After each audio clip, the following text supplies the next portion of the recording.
Okay guys, in this video we're going to start our exploration of what we refer to as geometric sequences. And so previously we've looked at what we refer to as arithmetic sequences, and these were just well-behaved sequences that started at some initial value and then either added or subtracted some common difference, we say every time, or some constant value there. So we're going to be looking at geometric sequences, very similar except for these are going to be sequences that don't have a linear progression but more of an exponential progression here. So at least next to this on our front page here, we want to write a few things in with respect to what these sequences are going to look like. They're going to look like this. I suppose we would write something that's exponential function-wise look like this.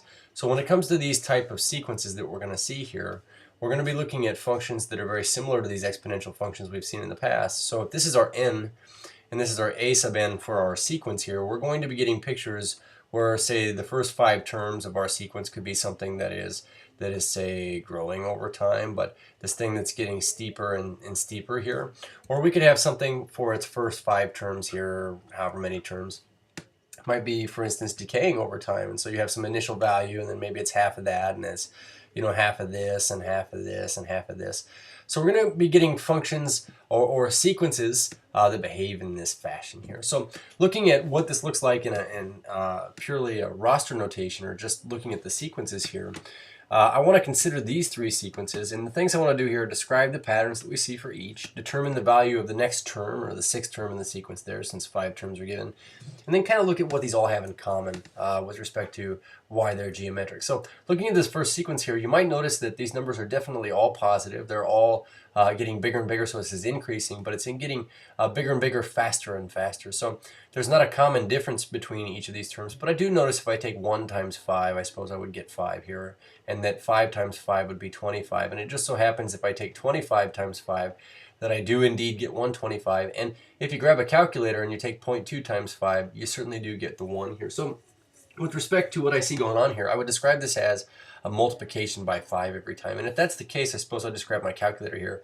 If I take the last term, 125, and multiply by another 5, then I suppose we get 625 here. So we'll write that the 6th term value in our sequence here is 625. Fantastic. So looking at this next sequence, you notice that these terms are also all positive, but they're getting smaller and smaller. And so that is to say, maybe what do we notice going on with them? I notice that 40 is half of 80, 20 is half of 40, 10 is half of 20.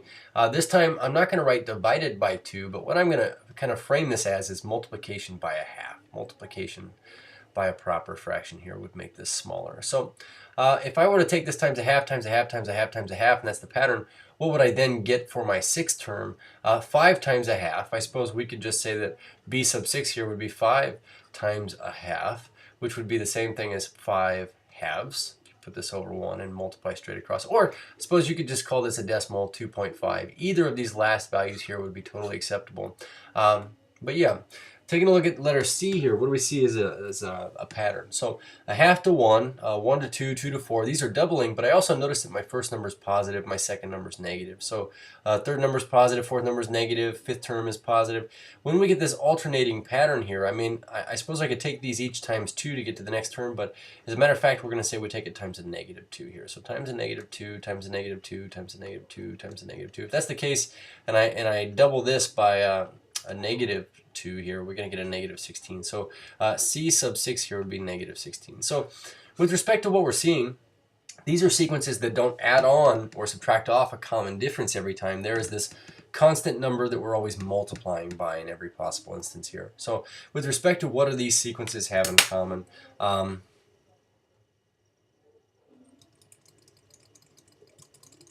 wait for this to show up here. Sorry, everybody. What do these sequences all have in common? There is a constant that we are multiplying by to get from term to term. Okay, we're going to give this a name. We're going to call that, it is called a common ratio, and we're going to investigate that a little bit more here on the next page. But looking at these geometric sequences, these are just sequences that have a common ratio or a constant multiple from term to term here. So we're going to define what we classify to be a geometric sequence, if I can find the slide I'm looking for here. And so let's take a look.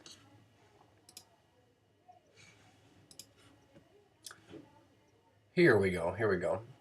Geometric sequences. Okay, so for what it's worth, what do we consider to be a geometric sequence? Well, we say geometric sequences, these are geometric sequences. It says here, in a geometric sequence, it's the ratio between consecutive terms is constant. So that is to say that if you were to look at these sequences that we have listed here, and it seems that I marked this one up over here, the ratio of two terms is a constant. And when we talk about ratio, I suppose we mean fraction here. If I were to take all of the terms in, say, this sequence right here, or sequence B, and write them as ratios, so that is to say, if I took 40 divided by 80 here, I would get a half. That kind of gives me this idea of what I multiplied to get from 80 to 40. If I were to take then 20 and divide by 40 here, I would also get a half. So that's what I multiplied to get from 40 to 20 here. Basically, if we were to take any given term value and divide by the term before it, you would get the ratio, or the factor that you would have to multiply in order to produce that term from the previous term. So as we look at this here, this idea of a geometric sequence here, and we talk about this idea of a common ratio, we are going to use a letter to represent this common ratio.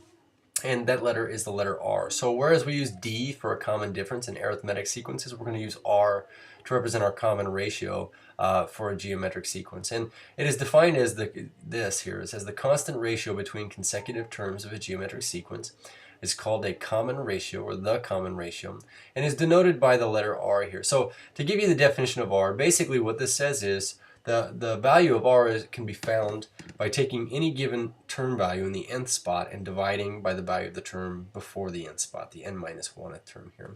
So with respect to having these sequences, they're a little bit easier to spot if you know you're looking for a common ratio. So looking at this here, I just wanted to determine which of these following sequences are geometric. And I will tell you that it's a little bit harder to spot geometric than it is arithmetic, so worth showing some work on here. So it says determine whether they're geometric, and if so, we're going to state the value of the common ratio. Now, some of these might be a little bit clearer than others. For instance, letter A here, 27 to 9, 9 to 3, 3 to 1. I can tell that this thing is you know, you can look at it as division by 3 every time, but we look at it as multiplication in a geometric sequence, that I can multiply by a third to get to the next common term here, or the value of the next term. So we're going to say that this is a geometric sequence, and the value of R here in this case is 1/3. So that one was a little bit easier to see. When you look at letter B here, 2 to 6, 6 to 24, 24 to 120, you know, a little bit harder to see. I think that 2 to 6, I could say I'd multiplied it by 3, but from 6 to 24 here, I'd multiply it by 4.